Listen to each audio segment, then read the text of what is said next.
ಎಲ್ರಿಗೂ ನಮಸ್ಕಾರ. ಪ್ರೇಮನು TV Kannada YouTube ಚಾನಲ್ಗೆ ನಿಮ್ಮೆಲ್ಲರಿಗೂ ಕೂಡ ಸ್ವಾಗತ. ಸ್ನೇಹಿತರೆ, ಇವತ್ತಿನ ವಿಡಿಯೋದಲ್ಲಿ ಇಂಗ್ಲಿಷ್ ವ್ಯಾಕರಣಕ್ಕೆ ಸಂಬಂಧಪಟ್ಟ ಹಾಗೆ ಒಂದಷ್ಟು ಪ್ರಶ್ನೋತ್ತರಗಳನ್ನು ನಿಮಗೋಸ್ಕರ ತಗೊಂಡು ಬಂದಿದ್ದೀನಿ. ಇದು ನಿಮಗೆ ಮುಂದೆ ಬರುವಂತಹ TET ಪರೀಕ್ಷೆ ಆಗಿರ್ಬೋದು, ಹಾಗೆಯೇ HSTR, GPSTR, PSTR ಎಲ್ಲದಕ್ಕೂ ಕೂಡ ಬಹಳನೇ ಅನುಕೂಲ ಆಗುತ್ತೆ. ಯಾರೆಲ್ಲ ಈ ವಿಡಿಯೋನ ನೋಡ್ತಾ ಇದ್ದೀರಾ ಎಲ್ಲೂ ಕೂಡ ಸ್ಕಿಪ್ ಮಾಡದೆ ಪೂರ್ತಿ ವಿಡಿಯೋನ ನೋಡಿ ಅಂತ ಹೇಳ್ತಾ, ಸೊ ಬನ್ನಿ ಜಾಸ್ತಿ ತಡ ಮಾಡೋದು ಬೇಡ, ಆದಷ್ಟು ಬೇಗ ಇವತ್ತಿನ ವಿಡಿಯೋದ ಮೊದಲನೇ ಪ್ರಶ್ನೆ ಏನಿದೆ ಅಂತ ನೋಡ್ಕೊಂಬರೋಣ. ಮೊದಲನೇ ಪ್ರಶ್ನೆ ನೋಡಿಲಿ ಈ ರೀತಿಯಾಗಿ ಇದೆ. I choose the correct form of the ಅಂತ ಕೊಟ್ಟಿದ್ದಾರೆ, ಆಯ್ತಾ. ಅಂದರೆ ಅಲ್ಲಿ ಏನು ಒಂದು ಸೆಂಟೆನ್ಸ್ ಕೊಟ್ಟಿದ್ದಾರೆ, ಅದಕ್ಕೆ ಕರೆಕ್ಟ್ ಆಗಿರುವಂತಹ ವರ್ಡ್ನ ನಾವು ಫಿಲ್ ಮಾಡಬೇಕಾಗತ್ತೆ. Fill in the blanks. She dash to the market every day ಅಂತ ಕೊಟ್ಟಿದ್ದಾರೆ. ಸೊ ಅಲ್ಲಿ ಡ್ಯಾಶ್ ಅನ್ನುವಂತಹ ಒಂದು ಬಿಟ್ಟ ಸ್ಥಳ ಏನಿದೆಲ್ಲ ಅದಕ್ಕೆ ಸರಿ ಹೊಂದುವಂತಹ ಒಂದು ವರ್ಡನ್ನು ನಾವು ಫಿಲ್ ಮಾಡಬೇಕು. ಏನು ಕೊಟ್ಟಿದ್ದಾರೆ? ಗೋ ಕೊಟ್ಟಿದ್ದಾರೆ, ಗೋಸ್ ಕೊಟ್ಟಿದ್ದಾರೆ, ಗೋಯಿಂಗ್ ಕೊಟ್ಟಿದ್ದಾರೆ, ಹಾಗೇನೆ ವೆಂಟ್ ಅಂತ ಹೇಳಿ ಕೊಟ್ಟಿದ್ದಾರೆ. She dash to the market every day ಅಂತ. ಸರಿಯಾಗಿರುವಂತಹ ಉತ್ತರ ಏನಿರ್ಬೋದು ಹಾಗಾದ್ರೆ ಇಲ್ಲಿ? ಎಸ್, ಆಯ್ಕೆ 2, she goes to the market every day ಅನ್ನೋದು ಸರಿಯಾದ ಆನ್ಸರ್ ಆಗತ್ತೆ. ಸೊ ಇಲ್ಲಿ she goes to the market every day ಅನ್ನುವಂತಹ ಒಂದು ವಾಕ್ಯದಲ್ಲಿ ಶಿ ಅನ್ನೋದು ಥರ್ಡ್ ಪರ್ಸನ್ ಸಿಂಗ್ಯುಲರ್, ಅಂದ್ರೆ ಮೂರನೇ ವ್ಯಕ್ತಿ ಏಕವಚನ ಆಗಿರುತ್ತೆ. ಆ್ಯಂಡ್ ಇಲ್ಲಿ ಎವ್ರಿ ಡೇ ಅನ್ನೋದೇನಿದೆ ಅಲ್ಲ, ಎವ್ರಿ ಡೇ ಅನ್ನೋದು ಪ್ರತಿದಿನ ನಡೆಯುವಂತಹ ಒಂದು ಕ್ರಮವನ್ನ ಇದು ಇಂಡಿಕೇಟ್ ಮಾಡುತ್ತೆ. ಮೀನ್ಸ್ ಹ್ಯಾಬಿಚುವಲ್ ಆಕ್ಷನ್ ಅಂತ ಹೇಳ್ತೀವಿ. ಸೊ ಹೀಗಾಗಿ ಗೋ ಅನ್ನುವಂತಹ ಕ್ರಿಯಾಪದಕ್ಕೆ ಎಸ್ ಅನ್ನ ಆಡ್ ಮಾಡಿದ್ರೆ ಏನಾಗುತ್ತೆ? ಗೋಸ್ ಆಗಿ ಅದು ಬದಲಾಗುತ್ತೆ. ಹಾಗಾಗಿ ಇದಕ್ಕೆ ಅಂತಿಮ ಉತ್ತರ ಏನು? ಅವಳು ಪ್ರತಿದಿನ ಮಾರುಕಟ್ಟೆಗೆ ಹೋಗುತ್ತಾಳೆ. So she goes to the market every day ಅನ್ನೋದು ಸರಿಯಾಗಿರುವಂತಹ ಉತ್ತರ ಆಗಿರುತ್ತೆ.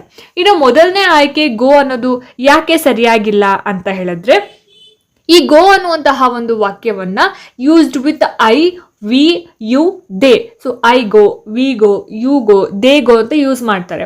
ಬಟ್ ಇಲ್ಲಿ ಶಿ ಅಂತ ಇರೋದ್ರಿಂದ ಶಿ ಗೋ, ಹಿ ಗೋ ಅಂತ ಹೇಳಿ ಯೂಸ್ ಮಾಡಲ್ಲ. ಸೊ ಹಾಗಾಗಿ ಒಂದನೇ ಆಪ್ಷನ್ ಇಲ್ಲಿ ರಾಂಗ್ ಆಗಿರುತ್ತೆ. ಇನ್ನು ಮೂರನೇ ಆಯ್ಕೆ ಗೋಯಿಂಗ್ ಅಂತ ಇದೆ. So this is the present participle, ಆಯ್ತಾ. ಸೊ ಹಾಗಾಗಿ ಪ್ರೆಸೆಂಟ್ ಪಾರ್ಟಿಸಿಪಲ್ ಅಥವಾ ಕಂಟಿನ್ಯೂಸ್ ಫಾರ್ಮ್ ಅಲ್ಲಿ ಇರೋದ್ರಿಂದ ಇಲ್ಲಿ ಇದು ಸರಿಯಾಗಿ ಬಳಕೆ ಆಗೋದಿಲ್ಲ. ಇದು ಕೂಡ ರಾಂಗ್ ಆಗುತ್ತೆ. ಇನ್ನು ನಾಲ್ಕನೇ ಆಯ್ಕೆ ವೆಂಟ್ ಅಂತ ಇದೆ. So this is past tense, ಆದ್ರೆ the sentence is in present tense. Sentence ಇರೋದು ಯಾವ್ದ್ರಲ್ಲಿ? ಪ್ರೆಸೆಂಟ್ ಟೆನ್ಸ್ ಅಲ್ಲಿ ಇರೋದು. ವೆಂಟ್ ಅನ್ನೋದು ಯಾವುದು? Past tense. ಸೊ ಹಾಗಾಗಿ ವೆಂಟ್ ಅನ್ನೋದು ಕೂಡ ಇಲ್ಲಿ ಸರಿಯಾದ ಆನ್ಸರ್ ಆಗೋದಿಲ್ಲ. ಸೊ ಆಪ್ಷನ್ 2 ಮಾತ್ರ ಇಲ್ಲಿ ಸರಿಯಾಗಿರುವಂತಹ ಉತ್ತರ ಆಗಿರುತ್ತೆ. ಎರಡನೇ ಪ್ರಶ್ನೆ, identify the noun in the following sentence. ಅಂದ್ರೆ ನೌನ್, ನಾಮಪದವನ್ನ ಈ ಕೆಳಗಿನ ಸೆಂಟೆನ್ಸ್ ಅಲ್ಲಿ ಐಡೆಂಟಿಫೈ ಮಾಡಿ ಎಂದು ಕೊಟ್ಟಿದ್ದಾರೆ, ಆಯ್ತಾ. ಸೊ ದ ಸೆಂಟೆನ್ಸ್ ಯಾವುದು ನೋಡಿ? The cat is sleeping on the mat ಅಂತ ಒಂದು ಸೆಂಟೆನ್ಸ್, ಆಯ್ತಾ. ಸೊ ಇದರಲ್ಲಿ ಯಾವುದು ನೌನ್ ಅನ್ನೋದನ್ನ ನಾವು ಹೇಳಬೇಕಾಗತ್ತೆ. ಸೊ ಆಯ್ಕೆಗಳೇನು ಕೊಟ್ಟಿದ್ದಾರೆ? Option A is, option be sleeping, option C on, option D cat ಅಂತ ಕೊಟ್ಟಿದ್ದಾರೆ. ಸೊ ಯಾವ್ದಿರ್ಬೋದು ಹಾಗಾದ್ರೆ ಇದರಲ್ಲಿ? ನೌನ್ ಅಂತ ಹೇಳಿದ್ರೆ ಕನ್ನಡದಲ್ಲಿ ನಾಮಪದ ಅಂತ ಹೇಳಿ ಕರಿತೀವಿ. So the cat is sleeping on the mat, ಈ ವಾಕ್ಯದಲ್ಲಿ ನೌನ್ ಅನ್ನ ನಾವು ಗುರುತಿಸಬೇಕಾಗಿದೆ. ಸೊ ನೌನ್ ಅಂತ ಹೇಳಿದ್ರೆ ವ್ಯಕ್ತಿ ಆಗಿರ್ಬೋದು, ಸ್ಥಳ ಆಗಿರ್ಬೋದು, ಅಥವಾ ಒಂದು ಕಲ್ಪನೆಯ ಒಂದು ಹೆಸರಾಗಿರ್ಬೋದು. ಸೊ ನಾಮಪದ. ಸೊ ಇಲ್ಲಿ ಇಸ್ ಅಂತಕ್ಕಂಥದ್ದು ಏನು? ಹೆಲ್ಪಿಂಗ್ ವರ್ಬ್ ಆಗಿರುತ್ತೆ. ಸೊ ಇದು ಆನ್ಸರ್ ಆಗೋದಿಲ್ಲ. ಇಸ್ ಅನ್ನೋದು ಆನ್ಸರ್ ಅಲ್ಲ. ಸೊ ಸ್ಲೀಪಿಂಗ್ ಇದು ಕೂಡ ಒಂದು ವರ್ಬ್ ಆಗಿರುತ್ತೆ. ಸೊ ಇದು ಕೂಡ ಆನ್ಸರ್ ಅಲ್ಲ. ಅಂಡ್ ಆನ್ ಇದು ಪ್ರಿಪೊಸಿಷನ್ ಆಗಿರುತ್ತೆ. ಸೊ ಇದು ಕೂಡ ಆನ್ಸರ್ ಅಲ್ಲ. ಹಾಗಾದ್ರೆ ಆನ್ಸರ್ ಯಾವುದು? Cat is the right answer. ಇದು ಒಂದು ನೌನ್. ಯಾಕೆ ಅಂದ್ರೆ ಇದು ಒಂದು ಪ್ರಾಣಿಯ ಹೆಸರನ್ನ ಅಲ್ಲಿ ಇಂಡಿಕೇಟ್ ಮಾಡ್ತಿರೋದ್ರಿಂದ ಇದನ್ನ ನಾವು ಏನಂತ ಹೇಳಿ ಕರಿತೀವಿ? ನಾಮಪದ ಅಥವಾ ನೌನ್ ಅಂತ ಹೇಳಿ ಇಂಗ್ಲಿಷ್ ನಲ್ಲಿ ಕರೆಯುವಂಥದ್ದು. ಮುಂದಿನ ಪ್ರಶ್ನೆ, ಮೂರನೇ ಪ್ರಶ್ನೆ ನೋಡಿ. Which of the following is N adjective ಅಂತ ಕೇಳಿದ್ದಾರೆ. ಸೊ ಅಡ್ಜೆಕ್ಟಿವ್ ಅಂತ ಹೇಳಿದ್ರೆ ವಿಶೇಷಣ ಯಾವುದು ಅನ್ನೋದು ಪ್ರಶ್ನೆ. ಸೊ ಇದರಲ್ಲಿ option 1 run, option 2 quickly, option 3 beautiful, option 4 table ಅಂತ 4 ಆಯ್ಕೆಗಳನ್ನ ಕೊಟ್ಟಿದ್ದಾರೆ. ಸೊ ಈ 4 ಆಯ್ಕೆಗಳಲ್ಲಿ ಅಡ್ಜೆಕ್ಟಿವ್ ಯಾವುದು ಹಾಗಾದ್ರೆ? ಸೊ ಇಲ್ಲಿ ನೋಡಿ, ಇಲ್ಲಿ ಮೊದಲನೇ ಆಯ್ಕೆ ರನ್ ಅಂತ ಇದೆ. ಸೊ ರನ್ ಅನ್ನೋದು ಒಂದು ವರ್ಬ್ ಆಗಿರುತ್ತೆ, ಅಂದ್ರೆ ಕ್ರಿಯಾಪದ. ಅಲ್ಲಿ ಒಂದು ಕ್ರಿಯೆ ಆಗ್ತಾ ಇದೆ, ಏನು? ಓಡುವಂತಹ ಒಂದು ಕ್ರಿಯೆ ಆಗ್ತಾ ಇದೆ.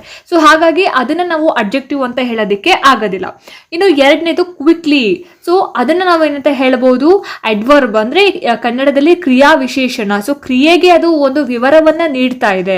ಸೊ ಹಾಗಾಗಿ ಅದನ್ನ ಕೂಡ ನಾವು ಅಡ್ಜೆಕ್ಟಿವ್ ಅಂತ ಹೇಳಕ್ಕಾಗಲ್ಲ.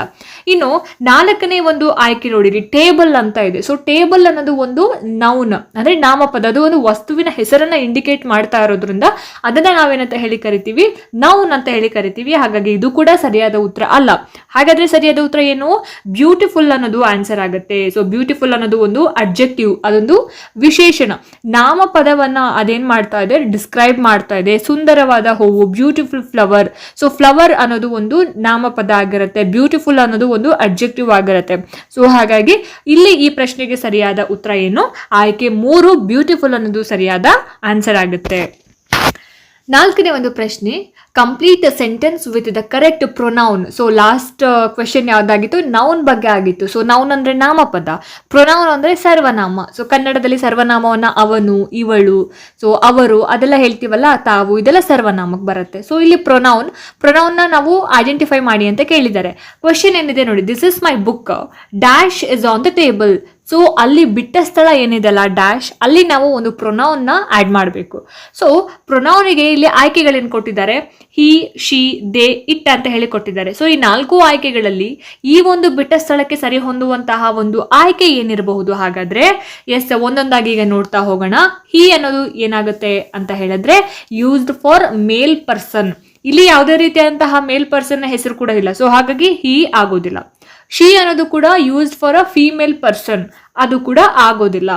ದೇ ಅನ್ನೋದು used for plural people are things, ಅಂದ್ರೆ ಬಹುವಚನ ಬಂದಾಗ ನಾವು ಅದನ್ನ ದೇ ಅಂತ ಹೇಳಿ ಬಳಸ್ತೀವಿ. ಹಾಗಾದ್ರೆ ಯಾವುದು ಸರಿಯಾಗಿರುವಂತಹ ಉತ್ತರ?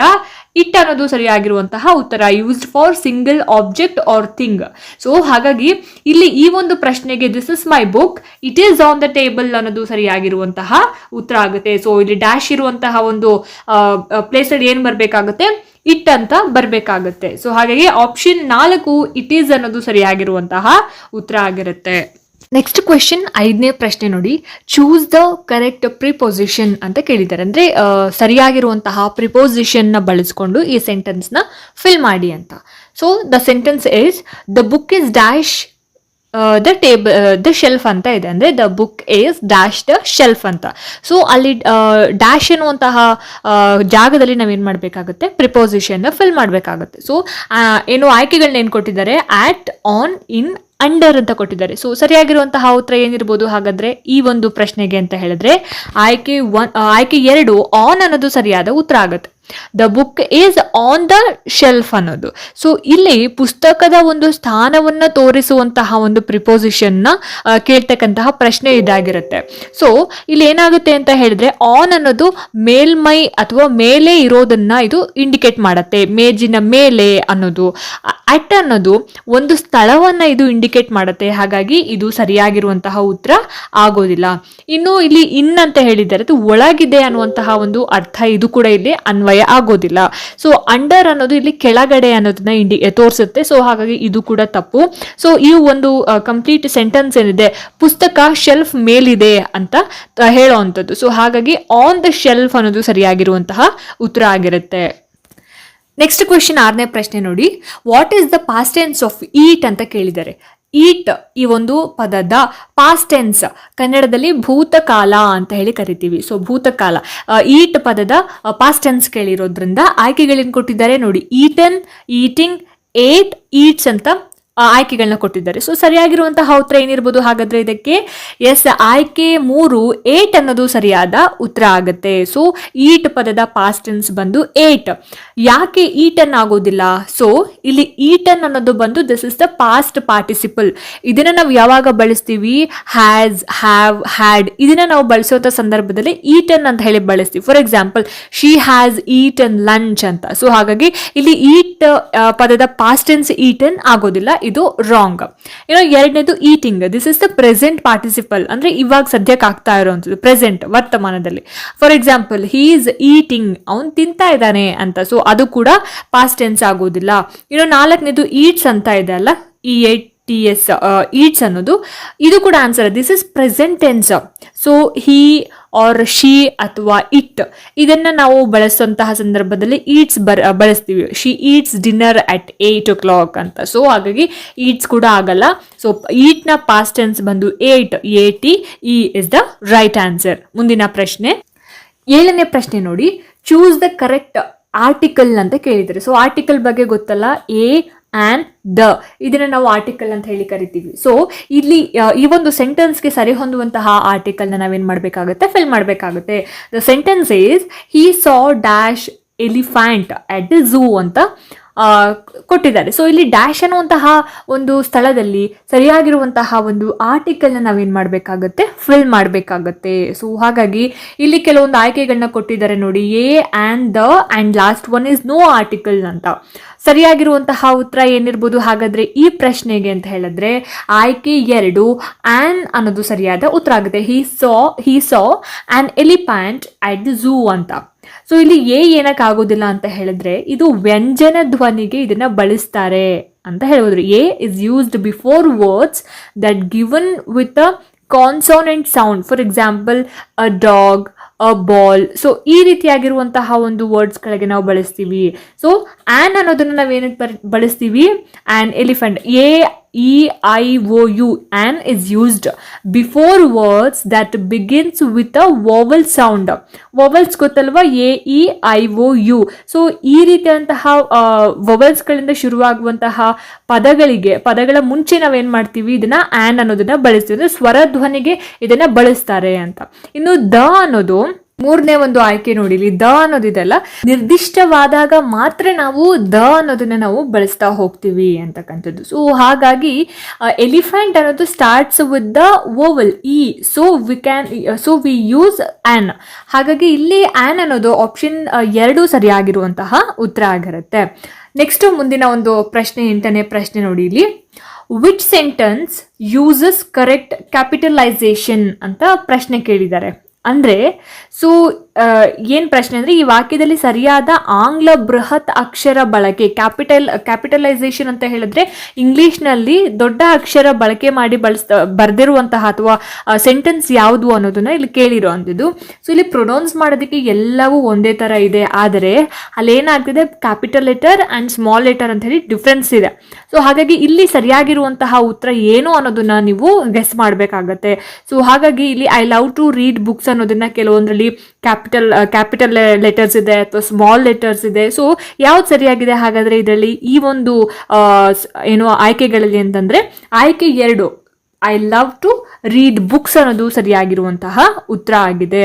ಸೊ ಐ ಅನ್ನೋದೇನಿದೆ ಅಲ್ಲ, ಇದು ನಾನು ಯಾವಾಗಲೂ ಕೂಡ ಇದರ ದೊಡ್ಡ ಅಕ್ಷರದಲ್ಲೇ ಬರೀಬೇಕಾಗುತ್ತೆ. ಸೊ ಪ್ರತಿಯೊಂದು ವಾಕ್ಯದ ಮೊದಲ ಪದವನ್ನ ಮಾತ್ರ ನಾವೇನ್ ಮಾಡ್ಬೇಕಾಗುತ್ತೆ, ದೊಡ್ಡ ಅಕ್ಷರದಲ್ಲಿ ಬರೀಬೇಕಾಗುತ್ತೆ. ಸಾಮಾನ್ಯ ಪದಗಳಿಗೆ ಕಾಮನ್ ನೌನ್ಸ್ ಅಂದ್ರೆ ಮಧ್ಯದಲ್ಲಿ ದೊಡ್ಡ ಅಕ್ಷರ ಬರೋದೇನು ಬೇಕಾಗಿಲ್ಲ. ಸೊ ಸ್ಟಾರ್ಟಿಂಗ್ ಅಲ್ಲಿ ನಾವು ಬರೀಬೇಕಾದ್ರೆ ಮಾತ್ರ ಏನು ಕ್ಯಾಪಿಟಲ್ ಲೆಟರ್ನ ಬಳಸಬೇಕಾಗತ್ತೆ.